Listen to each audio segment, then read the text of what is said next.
Hi guys, it's Gail with Gail's Southern Living. Welcome to my Tea Tuesday video. Welcome to my kitchen.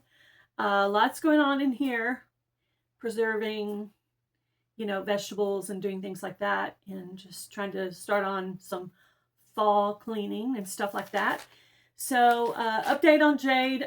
She's doing really well, getting big.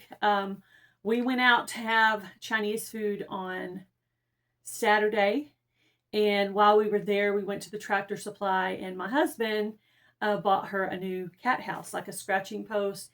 It has like a little basket for her to lay in, some little tools she can play with, and like a high perch and a low perch and a bunch of areas for scratching. It's really cool, and she really likes it. She prefers the basket to all the other perches, but she does like that one toy with the spring on it, and she likes to hit that and watch it go back and forth.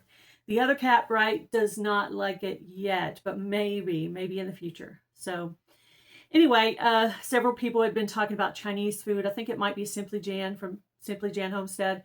Also, my sister, I think, was talking about Chinese food. And so when he talked about maybe wanting to do something on Saturday, I said, let's go eat some Chinese food. He's like, sure. All right, question for you guys.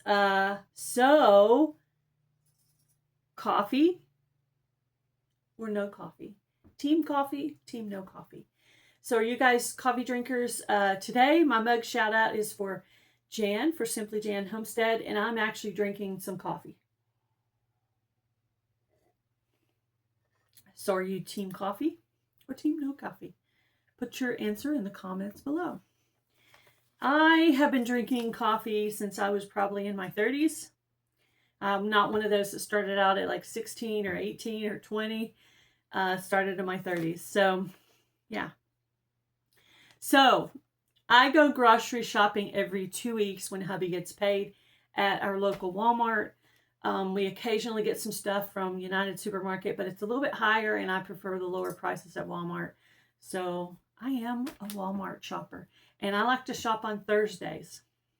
Hubby gets paid on Thursday.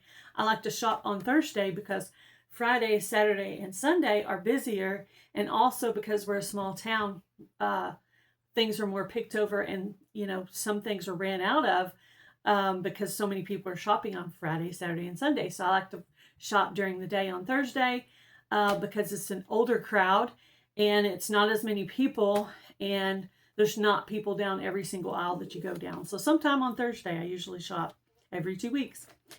And a question, do any of you guys take your old t-shirts and cut them up and use them for cleaning rags? I do. I'm cheap like that. Instead of buying,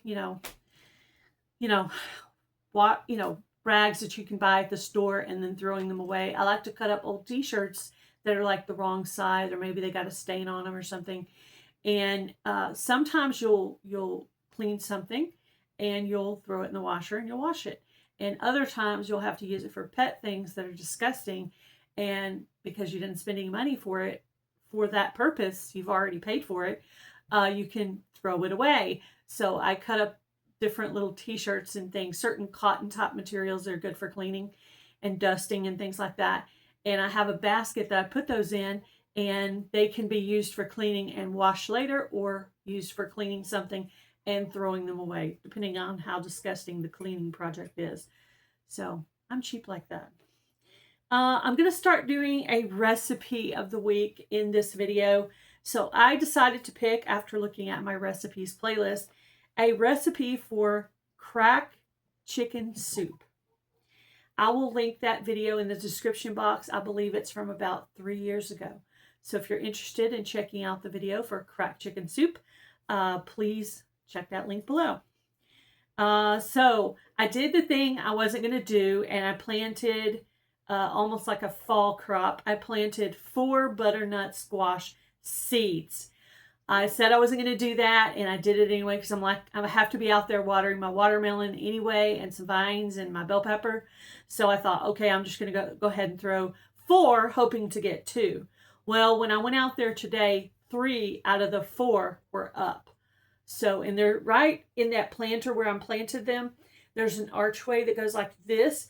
So if it gets to vining all crazy, I'm going to let the butternut squash grow up on the archway.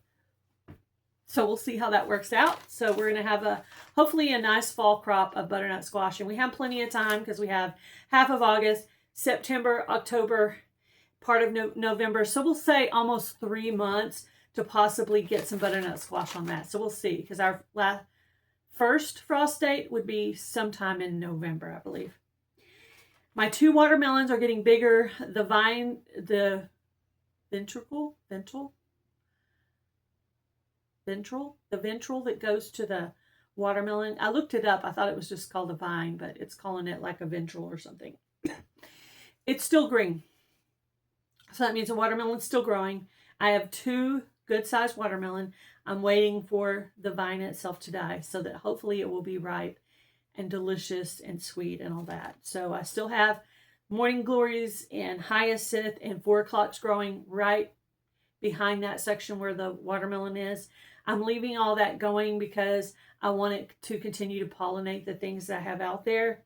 Still processing bell pepper, once or twice a week, and chopping that all up and putting it in freezer bags in the freezer. So my freezer is getting pretty full in here in the kitchen, but also out here I have a gallon bag that has smaller bags full of bell pepper that's chopped up, so I can use that for soups, stir fries, chicken fry, whatever I'm making, chicken fajitas, tacos, whatever. So I will have enough bell pepper to last me till next year, I think. The goal for next year is to get enough onion to last me the whole year and not have to buy any from the store. We'll see if we can accomplish that goal. So we're going to try to put more beds toward onions next year.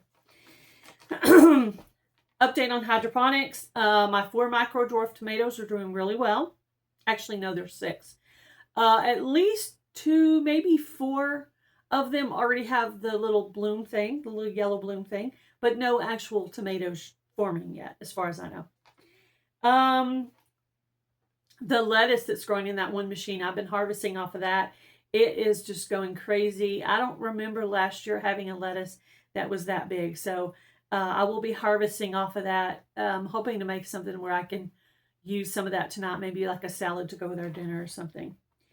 So let's see. No strawberries yet, but I'm going to keep looking. I'm going to hold out on that one, and we're just going to see. We're going to see what happens. I did plant a couple of things over there in case the strawberries never came up. At least the hydroponic machine won't be on for absolutely no reason at all. Shout outs. My member shout out for this week is for Linda from Another Time. My mug shout out is for Jan, Simply Jan Homestead. And on my other channel, Broken Hearts Ministry, I've started a prayer request video that I'm going to do weekly, where you can put in the comment section your prayer requests. It could be for faith or health or finances or anything. It could also be in spoken. So anything like that, go over to that video. I'll try to remember to link that below the last video for that, so you guys can go start adding your prayer requests. I want to try to get people over there to do that. So I feel like God is leading me to do that. So I thought I would announce it here to hopefully get you guys over there to put your prayer requests on that video. Fall Fest 26 giveaway is coming up. The registration video came out yesterday. If you are planning on joining Fall Fest, you're going to need to comment on that registration video, which I believe has a scarecrow on it. And you're also going to need to send an email to fallfestgiveaway@proton.me. I'll try to include this in the description box as well. Comments for last week received from Blessed to Crochet, Rooted in Essential Oils, Jamie's Country Living, Our Treasured Home, Buying Space, Garden State So-and-so, Musgrave Family Farm, Pampered with Diamonds, Lori's Journey, Simply Jan Homestead, Milk and Honey Heritage Farms, Ann Philbeck, Jesse's Journals and Unboxings. Also, my mom got me and my sister both hooked on doing this backdrops thing on your TV. So you go to your settings thing and you can set up backdrops. It could be like flowers or mountain scenes, snowy scenes, trees, whatever you want. It's really cool. Animals. So I love it. So I did it on my kitchen TV and my bedroom TV. Not really my living room TV because nobody's ever in that room unless we're actually watching TV. So there's that. That TV is for, that room is for that purpose. So let's see. If anyone knows of any upcoming collabs coming up for September, October, November, December, please put a comment on that below. And these are for open collaborations, but you could tell us about the other kind too. So let's see. That's all I have for today. You guys have a great day. Be blessed. Do something kind, guys. Bye, everybody.